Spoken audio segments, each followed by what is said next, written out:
Hello बच्चों, मुझे उम्मीद है आप सभी अच्छे होंगे। मैं Akash from Learno hub, a free learning platform जहां पर आप सीख सकते हैं physics, chemistry, maths, biology absolutely for free only at learnohub.com।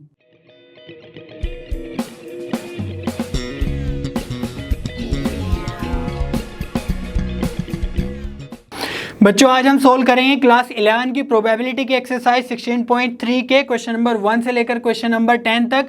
और आपको भी मेरे साथ नोटबुक और पेन लेकर क्वेश्चन सोल्व करने हैं ताकि आपको बहुत ही अच्छे से सारे क्वेश्चन समझ में आ जाए। Are you ready? चलिए शुरू करते हैं।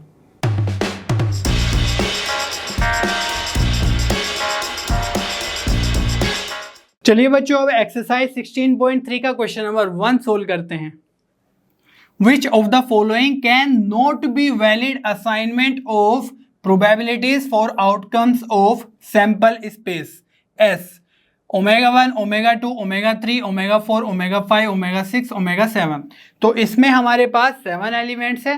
तो जब भी हम बात करते हैं कि वैलिड या नॉट वैलिड की है बात, तो यहाँ पर हम दो चीज़ें देखेंगे मेनली कि जो प्रोबेबिलिटीज़ हैं, ठीक है, तो किसी की भी प्रोबेबिलिटी ऑफ ओमेगा आई लिख रहा हूं मैं, ठीक है। तो जो भी सैंपल एलिमेंट्स है, सैंपल पॉइंट्स है, उनकी जो प्रोबेबिलिटी है वो असाइंड जो भी है वो 1 से कम या 1 के इक्वल होनी चाहिए और 0 से ग्रेटर या 0 के इक्वल होनी चाहिए, ठीक है। तो 0 से 1 के बीच में वो प्रोबेबिलिटी होनी चाहिए। अगर ज़्यादा है या कम है, 0 या 1 के बाहर है, तो हम उसको इनवैलिड बोल देंगे, ठीक है। और जो दूसरी बात है वो है कि जो समेशन है, that means probability of omega 1, सारे सैंपल पॉइंट्स की जो प्रोबेबिलिटी है ना, यहां पर ही नहीं, सिर्फ इन जनरल भी सारे सैंपल एलिमेंट्स की, है ना। जैसे अगर हम यहां पर बात करें प्रोबेबिलिटी ऑफ ओमेगा n तक, तो क्या होगा, वो होनी चाहिए 1 के इक्वल, ठीक है। तो सारे के सारे एलिमेंट्स की जो प्रोबेबिलिटी है इंडिविजुअल की, वो 1 के इक्वल होनी चाहिए। तो यहाँ पर हम दो ये इंपॉर्टेंट चीजें सीखते हैं और ये हमेशा एप्लीकेबल करनी है, ठीक है। तो यहाँ पर देखो, जो फर्स्ट पार्ट है उसमें 0.1, 0.01 है ना, सारे की सारी 0 से 1 के बीच में है, तो इसमें तो कोई भी दिक्कत नहीं है। सेकंड के लिए अगर हम देखें कि समेशन सबका 1 है या नहीं है, तो चलिए देख लेते हैं। यह है हमारा 0.1, यह है 0.01, 0.05, तो इन दोनों को ऐड करेंगे तो 0.06, और इसको ऐड करेंगे 0.09, और इसको भी ऐड करेंगे तो 0.01 को ऐड करेंगे तो ये बन जाएगा 0.1, ठीक है। अब 0.1 तो ये 4 एलिमेंट्स हो गए। अब ये है 0.2 हो जाएगा इसको ऐड करके, और इसको भी ऐड करेंगे तो 0.4, और इसको भी ऐड कर देंगे तो 0.6 को ऐड करेंगे तो 1 हो जाएगा। तो इसलिए हम बोल सकते हैं कि सभी का जो समेशन है वो क्या है, 1 है। तो इसलिए हम बोल सकते हैं कि ये जो प्रोबेबिलिटी डिस्ट्रीब्यूशन है ये क्या है, वैलिड है, ठीक है, या असाइनमेंट जो भी है। तो यहाँ पर बी पार्ट की बात करते हैं। यहाँ पर है 1/7, 1/7 और सब में 1/7। तो यहाँ पर जो फर्स्ट पार्ट है ये तो वैलिड है क्योंकि 1/7 भी 0 और 1 के बीच में लाई करता है। बट अगर हम सेकेंड पार्ट को देखें तो यहाँ पर अगर सबको ऐड कर दे तो देखो 7 टाइम्स इंटू 1/7 है ना, 7 टाइम्स ऐड हो रहा है ना, तो इसलिए हम लिख सकते हैं दैट समेशन इज 7 इंटू 1/7, तो ये आ जाएगा 1 के इक्वल। तो इसलिए हम बोल सकते हैं कि जो बी पार्ट है वो भी वैलिड है, ठीक है, प्रोबेबिलिटी असाइनमेंट। अब अगर हम बात करें थर्ड पार्ट की, सी पार्ट की, तो यहाँ पर देखो 0.1, 0.2, तो 0.3, 0.6 और 0.4 को ऐड करें 1 हो गया, ऑलरेडी 1 हो गया। अब ये जो ये बचे हैं एक्स्ट्रा, ये तो एक्स्ट्रा में चले गए, मीन्स 1 से ज़्यादा हो गया है सम, है ना। और यहीं से देख लो कि 0.7 और 0.6 को ऐड कर दे तो 1.3 हो जाएगा, वहीं से 1 के ज़्यादा हो गया। तो इसलिए हम बोल सकते हैं कि जो समेशन है वो 1 से ज़्यादा है, तो हमारा जो सेकंड पार्ट है वो होल्ड नहीं कर रहा है, तो इसलिए हम बोल देंगे कि ये नॉट वैलिड है, ठीक है। अब बात करते हैं हम डी पार्ट की। तो यहाँ पर देखो ऑलरेडी नेगेटिव नंबर्स हैं, है ना, लेकिन हमारा 0 और 1 के बीच में ही होना चाहिए प्रोबेबिलिटी, तो इसलिए हम बोल सकते हैं कि ये पार्ट भी नॉट वैलिड है। जब फर्स्ट ही इनवैलिड हो गया, फर्स्ट ही होल्ड नहीं कर रहा है, तो हम सेकंड पे जाएंगे ही नहीं, है ना। और अगर हम ई पार्ट की बात करें तो यहाँ पर देखो जो लास्ट है ओमेगा 7 की प्रोबेबिलिटी वो है 15/14, दैट मीन्स 1 से ज़्यादा हो गई, डिवाइड करेंगे तो 1 से ज़्यादा होगा ना, तो इसलिए ये जो फर्स्ट वाला है यही होल्ड नहीं कर रहा है, तो इसलिए यही 1 से ज़्यादा हो गया। तो जब सबको ऐड करेंगे तो 1 से ज़्यादा होगा ही, एक ही नंबर 1 से ज़्यादा हो गया, तो इसीलिए इसको भी हम लिख सकते हैं that this is not valid. ठीक है, तो बस ये आपको दोनों के दोनों केसेस याद रखने हैं इस तरह के क्वेश्चंस में कि समेशन 1 होना चाहिए और प्रोबेबिलिटी का असाइनमेंट 0 से 1 के बीच में होना चाहिए। ठीक है, चलिए बच्चों क्वेश्चन नंबर 2 देख लेते हैं। A coin is tossed twice, what is the probability that at least one tail occurs. तो जब भी हम कॉइन को 2 बार टॉस करते हैं तो उसका जो सैंपल स्पेस है वो कितना होगा, तो number of elements in sample space क्या हो जाएगा कि जब एक बार टॉस किया तो 2 आ सकता है, या तो हेड या टेल, और दूसरी बार टॉस करेंगे तो 2, तो नंबर ऑफ सैंपल पॉइंट्स आ जाएंगे 4। तो चलिए सैंपल स्पेस लिख लेते हैं। तो हमने पहले भी सीखा है 16.1 में क्या होगा, हेड हेड या हेड टेल या टेल हेड या दोनों के दोनों टेल आ जाए, तो ये सारे के सारे एलिमेंट्स होंगे when a coin is tossed twice. ठीक है, अब बात करते हैं probability that at least one tail occurs. तो वन टेल का जो इवेंट है उसको मैं ई मान लेता हूं, E event that at least one tail occurs. तो जब हमने 2 कॉइन को टॉस किया है तो उनमें से किसी एक पे टेल जरूर आना चाहिए, एटलीस्ट, ज्यादा भी होगा तो भी चलेगा, कोई दिक्कत नहीं। तो इसीलिए जो हमारे ई के जो एलिमेंट्स हैं, सैंपल पॉइंट्स है, वो क्या आ जाएंगे, ये तो होगा नहीं क्योंकि इसमें एक भी टेल नहीं है, और इसमें 1 टेल है तो एच टी, टी एच और टी टी हमारे सैंपल पॉइंट्स आ जाएंगे ई के अंदर, है ना, एटलीस्ट 1 टेल। तो यहाँ पर देखो, अब जो प्रोबेबिलिटी होगी, probability of E, that means probability of at least 1 tail occurs, तो ये क्या होगी, number of elements in E upon number of elements in sample space, या ऐसे बोल सकते हैं number of favourable outcomes to E, favourable outcomes means जो ई के फेवरेबल हैं, फेवर में हैं, अपॉन टोटल पॉसिबल आउटकम्स, तो वही है total number in sample space.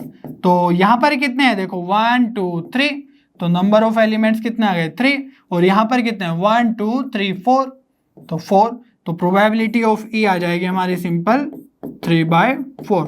ठीक है, तो यही कंसेप्ट करना है, सैंपल स्पेस लिखो, फिर जो इवेंट बोला गया है जिसकी प्रोबेबिलिटी हमें बतानी है उसको लिख लो, है ना, और फिर जो भी उसमें जिसकी प्रोबेबिलिटी बतानी है उसमें जो भी नंबर ऑफ एलिमेंट्स है upon total number of elements in sample space, तो वही हम पुट कर देंगे तो हमारे आंसर्स आते चले जाएंगे। ठीक है, चलिए बच्चों क्वेश्चन नंबर 3 देख लेते हैं। A die is thrown, find the probability of the following events. तो फर्स्ट है a prime number will appear and ऐसे करके 5 हमारे पास इवेंट्स हैं। तो जब भी हम एक डाई को थ्रो करते हैं तो हमारे पास जो सैंपल स्पेस होता है उसमें क्या क्या सैंपल पॉइंट्स आएंगे, 1 2 3 4 5 एंड 6। ठीक है, तो ये हमारे पास सैंपल स्पेस में सैंपल पॉइंट्स हो गए हैं। अब अगर हम बात करें फर्स्ट पार्ट की, अ प्राइम नंबर विल अपीयर, तो इसको मैं सपोज ए इवेंट मान लेता हूं, है ना, तो ए इवेंट के अंदर कौन कौन से एलिमेंट्स आएंगे, प्राइम नंबर्स के। ठीक है, तो प्राइम नंबर्स कौन कौन से हैं यहाँ पर, 2 3 और 5, तो चलिए लिख लेते हैं 2 3 और 5। ठीक है, सिमिलरली सेकेंड पार्ट के लिए अ नंबर ग्रेटर देन और इक्वल टू 3 विल अपीयर, तो ग्रेटर देन और इक्वल टू 3, है ना, तो 3 भी हो सकता है, तो चलिए 3 भी हो सकता है, 4 भी हो सकता है, 5 भी हो सकता है और 6 भी हो सकता है, ग्रेटर देन और इक्वल टू 3। अब अगर हम थर्ड पार्ट की बात करें, अ नंबर लेस देन और equal to 1 will appear, less than और इक्वल टू, तो 1 से छोटा तो कोई होता ही नहीं है, तो यहां पर सिर्फ क्या नंबर आएगा, 1 आएगा। ठीक है, a number more than 6 will appear, तो भैया 6 से बड़ा तो कोई होता ही नहीं है, 1 से 6 तक ही है सारे के सारे सैंपल पॉइंट्स, तो इसलिए हम बोल देंगे मोर देन 6 मीन्स 5, कोई नंबर नहीं है। ठीक है, और यहां पर अगर हम बात करें a number less then 6 will appear, तो 6 से कम। ठीक है, तो 6 से कम तो कौन कौन से होते हैं, 1 2 3 4 5। ठीक है, 6 से कम, 6 तक नहीं जाना है। तो चलिए अब जल्दी से इनकी प्रोबेबिलिटीज लिख लेते हैं। फर्स्ट पार्ट की अगर हम प्रोबेबिलिटी लिखे तो यहाँ पर कितने एलिमेंट्स हैं, है ना, इस इवेंट के अंदर 2 3 और 5, दैट मीन्स 3 एलिमेंट्स है, और जो टोटल सैंपल पॉइंट्स के अंदर एलिमेंट्स है वो कितने हैं, है ना, 6 है। तो हम क्या लिख सकते हैं 3/6। तो सिंपली इसको डिवाइड करेंगे तो 1/2 आ जाएगी प्रोबेबिलिटी।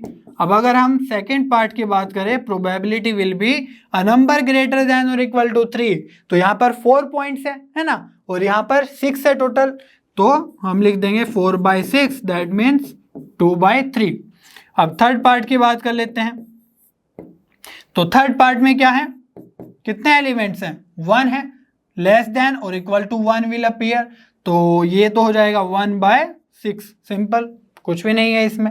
अब अगर हम फोर्थ पार्ट की बात करें तो यहाँ पर जो प्रोबेबिलिटी होगी, इसमें देखो इसमें एक भी एलिमेंट नहीं है, तो इसलिए हम लिख सकते हैं अगर number of elements in, suppose इसको हम डिफाइन कर दे ई इवेंट, तो number of elements in E upon number of elements in S, है ना, तो number of elements in E कितना है 0, और ये तो 6 है, तो ओवरऑल क्या हो जाएगी probability 0।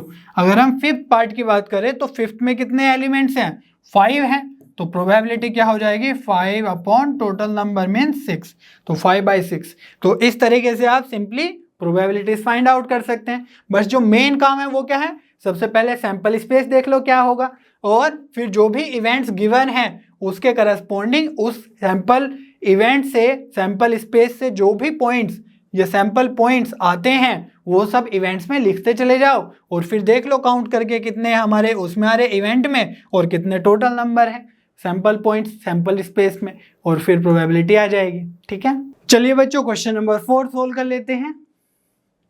A card is selected from a pack of 52 cards, और यहाँ पर हमें 3 पार्ट सोल्व करने हैं। तो कार्ड्स के बारे में थोड़ा सा देख लेते हैं। कार्ड्स में ना 4 कैटेगरी होती हैं। पहला होता है स्पेड,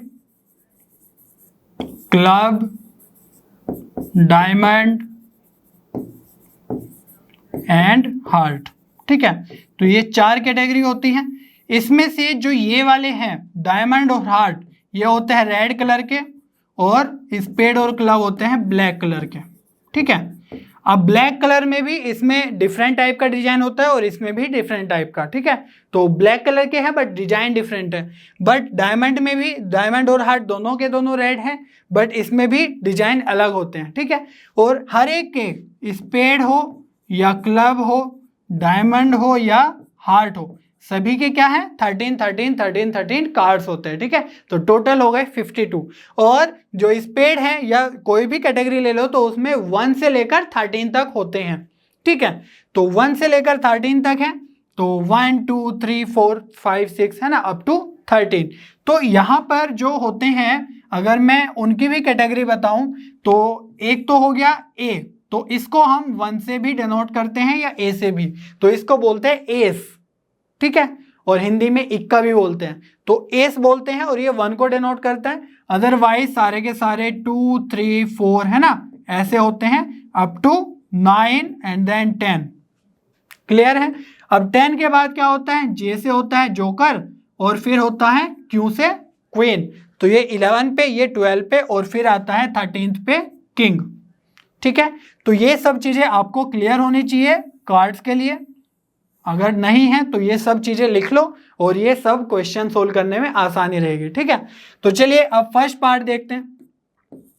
फर्स्ट पार्ट बोल रहा है how many points are there in the sample space. तो अगर हम इसका सैंपल स्पेस लेके 52 कार्ड्स का, तो उसमें सारे के सारे आएंगे कि भाई जो एस है या 1 है, 1 of spade, 2 of spade, 3 of spade, तो 13 कार्ड्स तो आएंगे स्पेड वाले, 13 फिर आएंगे क्लब्स वाले, है ना, ऐसे डायमंड के और हार्ट के। तो सारे जो सैंपल पॉइंट्स होंगे वो 52 ही होंगे, क्योंकि 52 कार्ड्स ही है।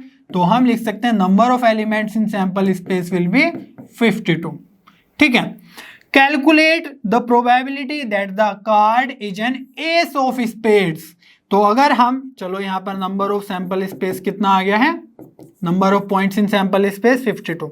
बी पार्ट की बात करें तो यहाँ पर है card is an ace of spades. तो मैंने अभी बताया कि एस क्या होता है, इक्का, ए से डिनोट करते हैं। तो एस ऑफ स्पेड, सिर्फ स्पेड का, इनमें स्पेड है वो नहीं कंसिडर कर रहे, सिर्फ स्पेड का। तो यहाँ पर टोटल 13 कार्ड्स होते हैं स्पेड के, उसमें से एक कार्ड है एस का, है ना।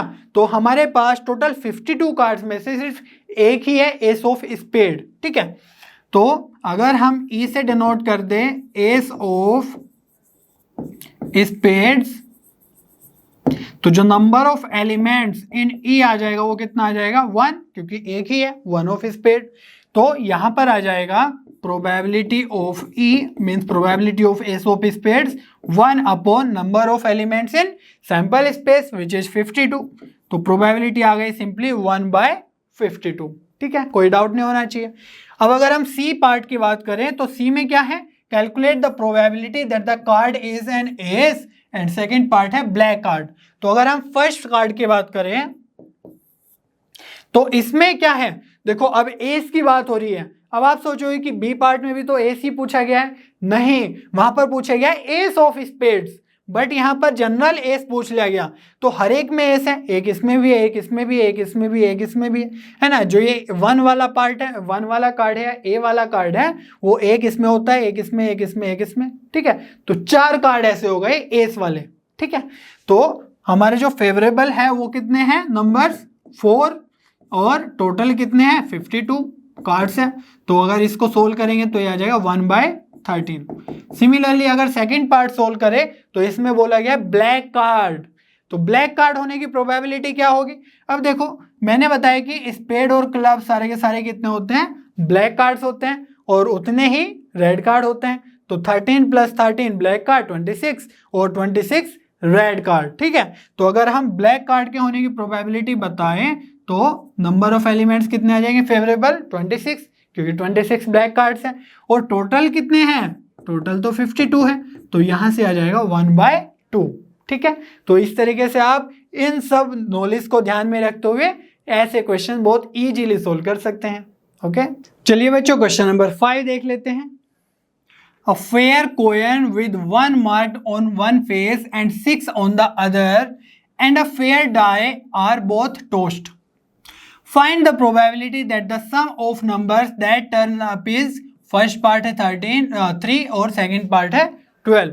तो यहाँ पर जो कोयन है वो सिंपल रेगुलर कोयन ही है, हेड या टेल वाला। यहाँ पर जो कोयन है उस पे 1 फेस पे तो 1 मार्क्ड है और सेकंड फेस पे 6 मार्क्ड है। ठीक है, तो ये तो हो गई कोयन की बात। और जो डाई है वो तो रेगुलर है, ठीक है, जिसमें 1 से 6 तक नंबर्स आएंगे।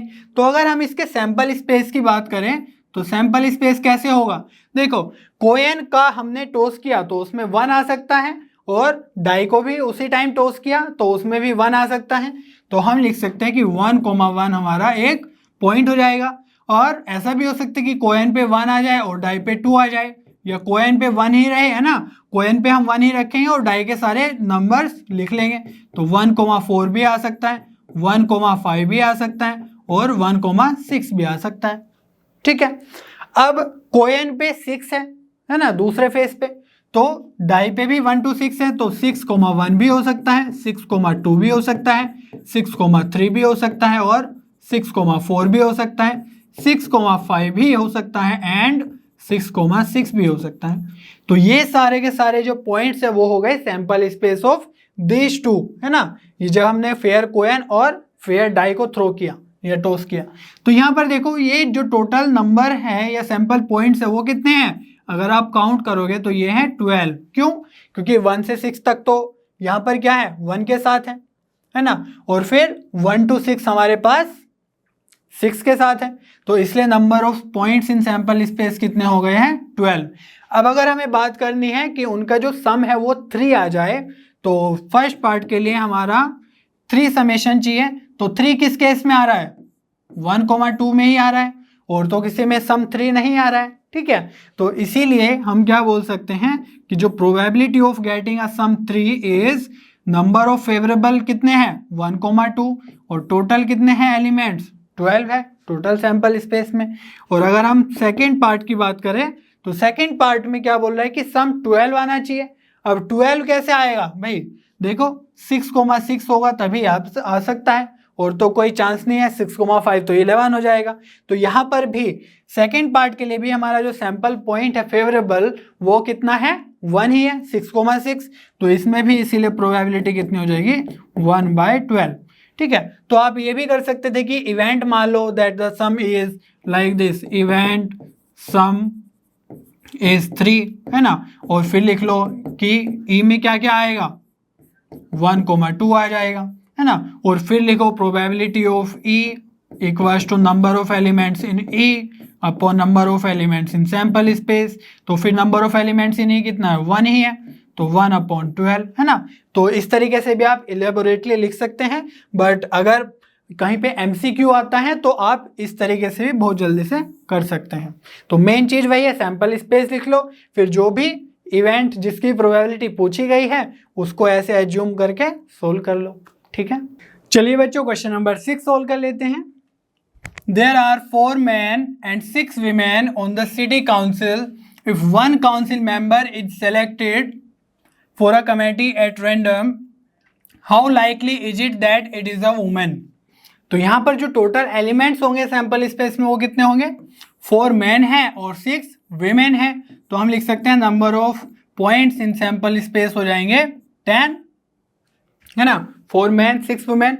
और अगर आपको लिखना भी है सैंपल स्पेस तो कैसे लिख सकते हैं, that first man suppose M1 है ना, M2 M3, क्योंकि जो मैन है वो तो सब डिफरेंट डिफरेंट है, सिमिलरली वीमेन भी डिफरेंट डिफरेंट है। तो यहाँ पर आ जाएगा M4 और वीमेन का क्या लिख सकते हैं, 6 वीमेन है 1 है ना, अप टू कितना आ जाएगा 6 वीमेन। तो इनको अगर काउंट करेंगे तो 10 नंबर ऑफ एलिमेंट्स आ जाएंगे सैंपल स्पेस में। अब हमें क्या करना है, प्रोबेबिलिटी बतानी है, how likely that it is a women. Suppose A event है दैट वुमेन इज सेलेक्टेड, है ना, वुमेन को सेलेक्ट कर लिया गया, तो कितने आएंगे, वुमेन कितनी है 6 है ना। नंबर ऑफ एलिमेंट्स अगर हम वुमेन का एक वो बनाए, एक इवेंट बनाए, तो इसमें ए के अंदर क्या आ जाएंगे, ये सारे के सारे जो एलिमेंट्स है 1 to 6 ये सब क्या आएंगे, ए के अंदर आ जाएंगे, ठीक है। तो नंबर ऑफ एलिमेंट्स कितने होंगे, 6 होंगे। तो अगर हमें प्रोबेबिलिटी ऑफ ए बताना है तो ये हो जाएगा NA/NS, है ना, और NA क्या है 6 है, NS है हमारा 10, तो 2 से ऊपर नीचे डिवाइड करेंगे तो ये आ जाएगा 2/5, ठीक है। बस इतना करना है और कुछ नहीं करना है। चलिए बच्चों क्वेश्चन नंबर 7 सोल्व कर लेते हैं।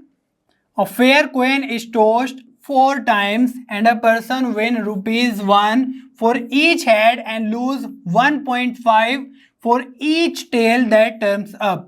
From the sample space, calculate how many different amounts of money you can have after 4 tosses and the probability of having each of these amounts. तो चलिए हम इस टेबल का यूज करेंगे जो मैंने पहले से ही एक रेडीमेड बना लिया है। तो यहाँ पर देखो 4 कॉइन्स को टॉस किया गया है, तो जब एक बार हम 4 टाइम्स किया गया है, लेकिन जब हम एक बार टॉस करते हैं तो हेड या टेल टर्न अप होता है, ठीक है। तो जब हम 4 टाइम्स करेंगे तो क्या होगा, फर्स्ट टाइम में हेड या टेल आ सकता है ना, तो 2 × 2 × 2, तो ये आ जाएगा 4 टाइम्स, तो 2 2 जा 4, 4 2 जा 8, 16।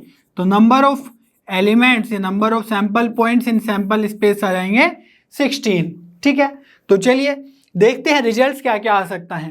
तो हो सकता है कि चारों के चारों हेड आ जाए और कोई भी टेल ना आए, हो सकता है कि नहीं हो सकता है, बिल्कुल हो सकता है। या ऐसा भी हो सकता है कि 3 हेड आ जाए और 1 टेल आ जाए, वो कैसे कैसे आएंगे वो भी देखेंगे। और ऐसा भी हो सकता है कि 2 हेड आ जाए और 2 टेल आ जाए, या 1 हेड आ जाए और 3 टेल आ जाए, या ऐसा भी हो सकता है कि एक भी हेड ना आए और 4 के 4 टेल आ जाए, सारे के सारे टेल, ठीक है। चलिए ये सब तो केसेस हो गए। अब ये देखते हैं कि कितना अमाउंट जीतेगा वो बंदा और इन रिजल्ट्स के साथ, ठीक है। तो अगर 4 हेड आ गया और 0 टेल, दैट मीन्स बोला गया था कि ईच हेड पे वो विन करता है 1 रुपी। अब 4 हेड आया है तो 4 रुपीज विन कर लेगा, है ना, और लूज करने का कोई चांस ही नहीं क्योंकि एक भी टेल नहीं आया है, करेक्ट। तो इसके पास आ जाएगा +4 मीन्स विन कर लिया उसने। अब बात करते हैं 3 हेड और 1 टेल के बारे में। तो 3 हेड मीन्स ईच हेड के लिए 1 रुपीज, तो +3 हो गया है, 3 रुपीज तो उसने जीत लिया है।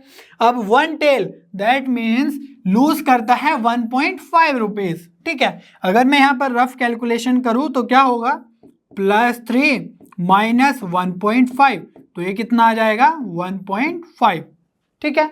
तो 3 तो उसने जीता और 1.5 5 रुपीज लूज कर दिया, तो ओवरऑल कितना जीता? 1.5 रुपीज। अब बात करते हैं 2 हेड है और 2 टेल है, तो 2 हेड का मतलब है तो +2 उसने जीत लिया, और 2 टेल का मीनिंग है एक टेल आने पे वो 1.5 लूज करता है, तो 2 टेल आने पे वो 3 रुपीज लूज करेगा, तो ओवरऑल होगा -1, तो 1 रुपीज उसने लूज कर दिया।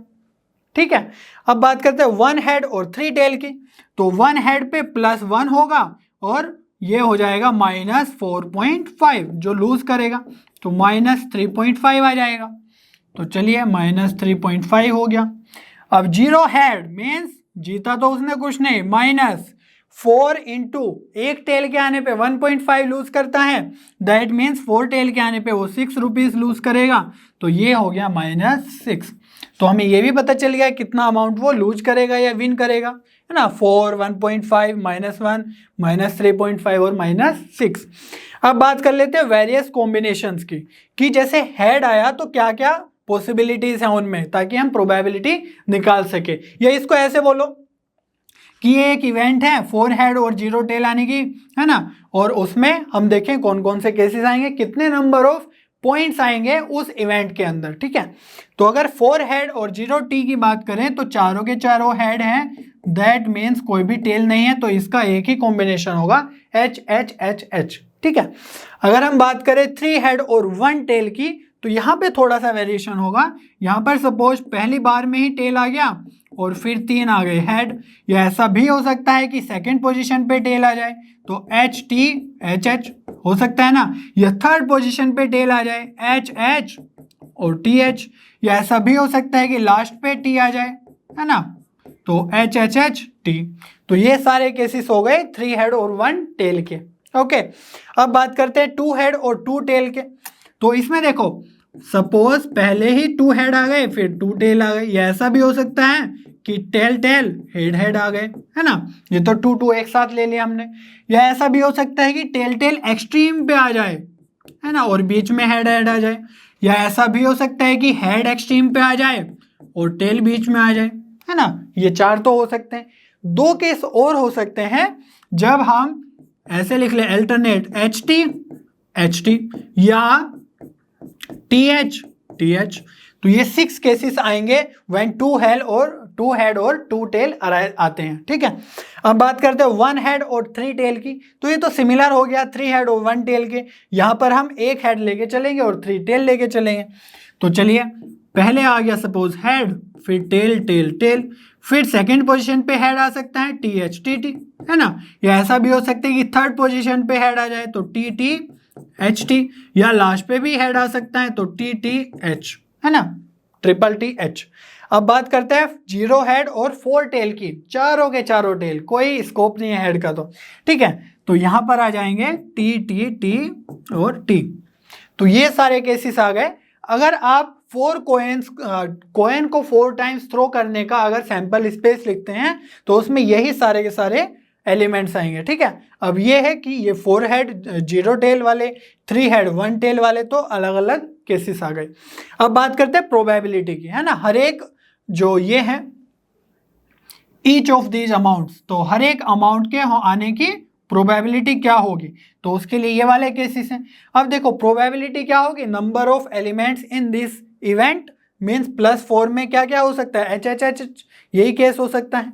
तो इसका क्या हो जाएगा प्रोबेबिलिटी 1/, क्योंकि एक ही केस है, और टोटल कितने केसेस हैं मैंने पहले बताया था 16 हो गए एलिमेंट्स, और इनको भी अगर आप ऐड करेंगे तो 16 ही आएंगे। ठीक है, 6 तो यहाँ पर है, 4 यहाँ पर, 4 यहाँ पर, तो 14, और एक यहाँ पर, एक यहाँ पर 16, तो 1/16 हमारी हो जाएगी प्रोबेबिलिटी फॉर गेटिंग +4 अमाउंट्स। ठीक है, अब बात करते हैं कि अगर हम 3 हेड और 1 टेल आ गया तो उसमें क्या होगी प्रोबेबिलिटी। तो यहाँ पर देखो 4 केसेस हैं और टोटल सैंपल पॉइंट्स कितने हैं 16, तो ये आ जाएगा 1/4।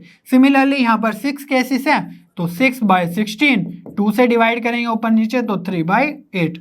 यहाँ पर कितने हैं 4 केसेस हैं तो 4/16, 1/4, है ना, और यहाँ पर है 1 केस तो 1/16। तो ये सब हमारी प्रोबेबिलिटीज आ गई corresponding to each type of amount person can get. ठीक है, चलिए बच्चों क्वेश्चन नंबर 8 सोल्व कर लेते हैं। 3 coins are tossed once. Find the probability of getting, first part है 3 heads 2 heads, है ना, ऐसे करके बहुत सारे पार्ट्स हैं हमारे पास। तो जब भी हम 3 coins को टॉस करते हैं या एक coin को 3 times को टॉस करते हैं, एक ही बात है। तो सैंपल स्पेस क्या होगा, चलिए देख लेते हैं। यहाँ पर आ जाएगा एच एच एच, है ना, तीनों बार हेड आ गया, या एक टेल आएगा तो टी एच एच और एच टी एच या एच एच और टी। ठीक है, अब हो सकता है कि 2 टाइम्स टेल आ जाए, 1 टाइम हेड तो एच टी टी या टी एच टी या टी टी एच। ठीक है, ऐसा भी हो सकता है कि तीनों टेल आ जाए टी टी टी। तो इनको मैं थोड़ा सा अंडरलाइन कर देता हूँ। ये तो 3 हेड वाले हैं, ये 2 हेड वाले हैं और ये 1 हेड वाले हैं, है ना, और ये 0 हेड वाले हैं। ठीक है, अब करते हैं हम क्वेश्चन सोल्व। तो 3 हेड में क्या आएगा, तीनों के तीनों एच एच एच आ गया, तो इसकी प्रोबेबिलिटी क्या हो जाएगी भाई, जो नंबर ऑफ एलिमेंट है इवेंट में 3 हेड में, ये तो 1 ही है, और जो टोटल एलिमेंट्स है वो कितने हैं, 8 है। तो इसलिए प्रोबेबिलिटी क्या हो जाएगी 1/8। मैं डायरेक्टली लिख रहा हूं क्योंकि बहुत सारे पार्ट्स हैं। अब अगर हम 2 हेड्स की बात करें तो 2 हेड्स में क्या क्या है, देखो यहां पर है T H H H T H H H T. तो चलिए जल्दी से लिख देता हूं मैं, T H H H T H और एच एच टी। तो ये आ गए। अब इसकी प्रोबेबिलिटी बतानी है तो 3 एलिमेंट्स है ये तो, और टोटल कितने हैं 8, सैंपल स्पेस में तो 3/8 आ गई 2 हेड्स आने की प्रोबेबिलिटी। एटलीस्ट 2 हेड्स, कम से कम 2 हेड तो होने चाहिए, ज्यादा भी हो कोई बात नहीं चलेगा। तो कम से कम 2, दैट मीन्स जो 2 वाले हैं वो तो ये वाले हैं जो हमने लिखा था, तो ये तो आएंगे ही 2 वाले, है ना, एच टी एच और एच एच टी। लेकिन ज्यादा भी होंगे, दैट मीन्स 3 हेड भी होंगे तो भी चलेगा, लेकिन कम नहीं होना चाहिए। तो ये आ जाएगा एच एच एच।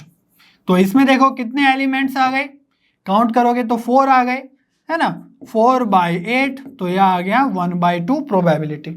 चलिए अब नेक्स्ट करते हैं, एट मोस्ट 2 हेड्स, ज्यादा से ज्यादा 2 आने चाहिए हेड, 2 से ज्यादा नहीं होने चाहिए। 2 तक आएगा मीन्स 1 हेड आएगा तो भी चलेगा, कोई भी हेड नहीं आया तो भी चलेगा, लेकिन ज्यादा नहीं होने चाहिए। ज्यादा मीन्स 3 हेड वाला नहीं होना चाहिए। तो अगर आप सारे केसेस को देखें तो 3 हेड वाला तो एक ही है एच एच एच। तो इसके अंदर सारे के सारे जो एलिमेंट्स आएंगे वो आएंगे ये वाले 3 एच वाले को छोड़ के, ये सारे के सारे आ जाएंगे। ठीक है, तो मैं सारे नहीं लिखूंगा बट आपको समझाने के लिए थोड़ा सा लिख देता हूं, है ना। तो ये आ गया। तो यहां पर अगर आप काउंट करें तो ये जो आएंगे इसको छोड़ के 7 एलिमेंट्स बचे। ठीक है, एटमोस्ट 2 हेड्स के केस में, तो प्रोबेबिलिटी क्या आ जाएगी 7/8। क्लियर है। अब बात करते हैं 9 हेड की, कोई भी हेड नहीं है, तो इसमें देखो 3 हेड है, यहाँ पर 2 हेड है, यहाँ पर 1 हेड है, बट एक केस ऐसा है जिसमें कोई भी हेड नहीं है, तीनों के तीनों टेल हैं, तो इसलिए इसमें आ जाएगा टी टी और टी। तो इसकी प्रोबेबिलिटी हो जाएगी 1/8 क्योंकि एक ही एलिमेंट है। अगर हम 3 टेल्स की बात करें तो 3 टेल्स तो इसी में है, सेम केस है ये भी टी टी टी। तो इसकी भी प्रोबेबिलिटी क्या हो जाएगी 1/8 क्योंकि एक ही एलिमेंट है और टोटल एलिमेंट्स कितने हैं 1 सैंपल स्पेस में। अब बात करते हैं एग्जैक्टली 2 टेल्स की, है ना। एग्जैक्टली 2 टेल्स में क्या आएगा, यहां पर देखो H T T T H T T T H. तो ये जो केस है वो कितने हैं एग्जैक्टली 2 टेल्स वाले हैं। तो चलिए लिख लेते हैं जल्दी जल्दी, एच टी टी और टी एच टी या टी टी एच। चलिए ये कितने एलिमेंट्स हो गए 3 हो गए, तो प्रोबेबिलिटी क्या हो जाएगी 3/8। ठीक है, आई थिंक सब समझ में आ रहा होगा। अब बात करते हैं नो टेल की, कोई भी टेल नहीं है, तो ऐसा कौन सा केस होता है जब तीनों के तीनों हेड हो। तो यहाँ पर जो एलिमेंट आएगा सैंपल पॉइंट आएगा वो आएगा एच एच एच, और इसकी प्रोबेबिलिटी क्या हो जाएगी, फिर एक ही पॉइंट है तो 1/8। अब बात करते हैं एटमोस्ट 2 टेल्स, ज्यादा से ज्यादा 2 टेल्स, 2 से ज्यादा नहीं होने चाहिए, 3 टेल नहीं होने चाहिए, कम होगी तो भी चलेगा। तो ये वाला केस नहीं आएगा, है ना, 3 वाला केस, 3 टेल वाला केस नहीं आएगा जब आप एटमोस्ट की बात कर रहे हो। तो जो ये वाले केसेस हैं ये सारे के सारे आएंगे। तो ये इसी तरह का हो गया, जब हम एटमोस्ट 2 हेड्स की बात कर रहे थे तब हमने HHH को इग्नोर किया था, अब हम TTT को इग्नोर कर देंगे।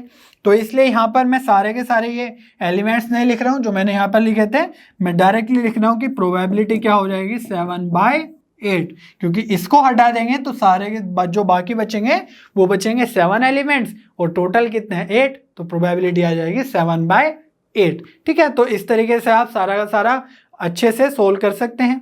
ओके, चलिए बच्चों क्वेश्चन नंबर 9 सोल्व कर लेते हैं। If 2/11 is the probability of an event, what is the probability of the event not A? तो सपोज ये जो प्रोबेबिलिटी है वो इवेंट A की है ना, और नॉट A की प्रोबेबिलिटी बतानी है, तो यहाँ पर हमें बताना है प्रोबेबिलिटी ऑफ A कॉम्प्लीमेंट। ठीक है, तो इसके लिए मैं थोड़ा सा सेट थ्योरी में घुसना चाहूँगा। तो हमें पता है कि जो A कॉम्प्लीमेंट होता है, A डैश होता है, वो क्या होता है सैंपल स्पेस माइनस A।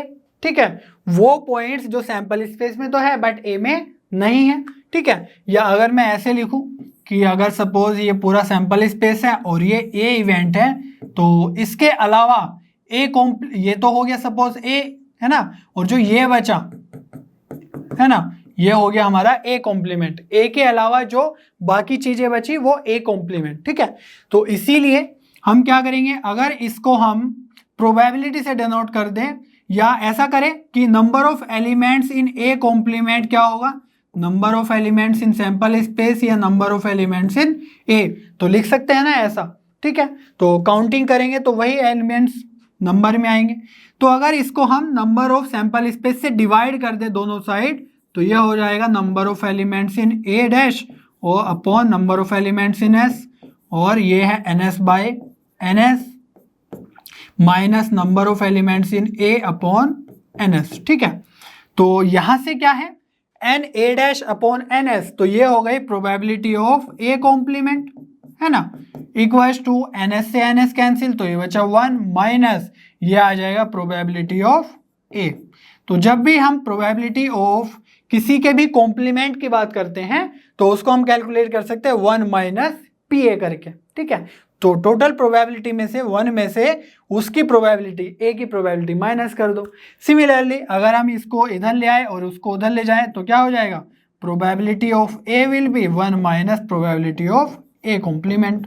तो ये रिजल्ट आपको ध्यान में रखना है। ठीक है, तो इसको ध्यान में रखते हुए अब इसको क्वेश्चन सोल्व कर लेंगे इजीली। तो 2/11 गिवन है प्रोबेबिलिटी ऑफ ए, बस तो अब करना है हमें प्रोबेबिलिटी ऑफ नॉट ए या ए कॉम्प्लीमेंट है ना, नॉट ए और ए कॉम्प्लीमेंट एक ही बात है। तो ये हो जाएगा 1 माइनस प्रोबेबिलिटी ऑफ ए, तो 1 माइनस प्रोबेबिलिटी ऑफ ए है 2/11, तो इसको सोल्व करेंगे तो ये आ जाएगा एलसीएम 11 1 जाए 11 माइनस 2, तो आंसर आ जाएगा 9/11। तो probability of A complement will be या नॉट ए विल बी 9/11। ठीक है, चलिए बच्चों क्वेश्चन नंबर 10 सोल्व कर लेते हैं। A letter is chosen at random from the word assassination. Find the probability that letter is a vowel or consonant. तो इस वर्ड में हमें ये देखना है कि कितने वोवेल्स है और कितने कॉन्सोनेंट्स है, फिर हम उनकी प्रोबेबिलिटी फाइंड आउट कर सकते हैं। उससे भी पहले हम देखते हैं कि कितने टोटल वर्ड्स, टोटल लेटर्स हैं ना। तो 1 2 3 4, या यहाँ पे मैं मार्क करता हूँ 1 2 3 4 5 6 7 8 9 10 11 12 13, तो टोटल नंबर कितने हो गए सैंपल स्पेस में 13 है ना। अगर हम वोवेल की बात करें तो उसको मैं V से रिप्रेजेंट कर रहा हूँ, तो वोवेल देख लेते हैं कितने हैं, तो 1 2 3 4 5 और 6, तो 6 हो गए हमारे वोवेल्स। तो जो कॉन्सोनेंट है उसको मैं C से रिप्रेजेंट कर रहा हूँ, कितने बचेंगे बाकी देख लो, आप काउंट करेंगे 7 बचेंगे। और यहाँ से भी देख सकते हैं कि जो टोटल है सैंपल स्पेस में वो 13 है, वोवेल को हटा दे तो बाकी कॉन्सोनेंट ही बचेंगे विच इज 7। बस अब क्वेश्चन करना हुआ आसान। तो फर्स्ट क्या है, probability of getting a vowel. ठीक है, लेटर इज अ वोवेल, तो वोवेल के लिए क्या करेंगे हम 6, तो नंबर ऑफ वोवेल्स है तो 6/13 हमारा आंसर आ जाएगा। अब अगर हम प्रोबेबिलिटी ऑफ कॉन्सोनेंट की बात करें तो कॉन्सोनेंट कितने हैं 7 है और टोटल कितने हैं 13 है, तो डायरेक्टली भी आप लिख सकते हैं 6/13 7/13, या इसको भी लिख सकते हैं कि इसको लिख सकते हैं ना, number of vowels upon number of sample space, एक ही बात है। तो बस इस तरीके से आप क्वेश्चन सोल्व कर सकते हैं। बच्चों आज हम क्वेश्चन नंबर 10 तक ही सोल्व करेंगे। मुझे उम्मीद है आपको सभी क्वेश्चन बहुत अच्छे से समझ में आए होंगे। नेक्स्ट वीडियो में हम इसके आगे के क्वेश्चन सोल्व करेंगे। तब तक लर्नो हब पे बने रहिए, क्योंकि लर्नो हब पे सभी कंटेंट फ्री है पर बेस्ट है।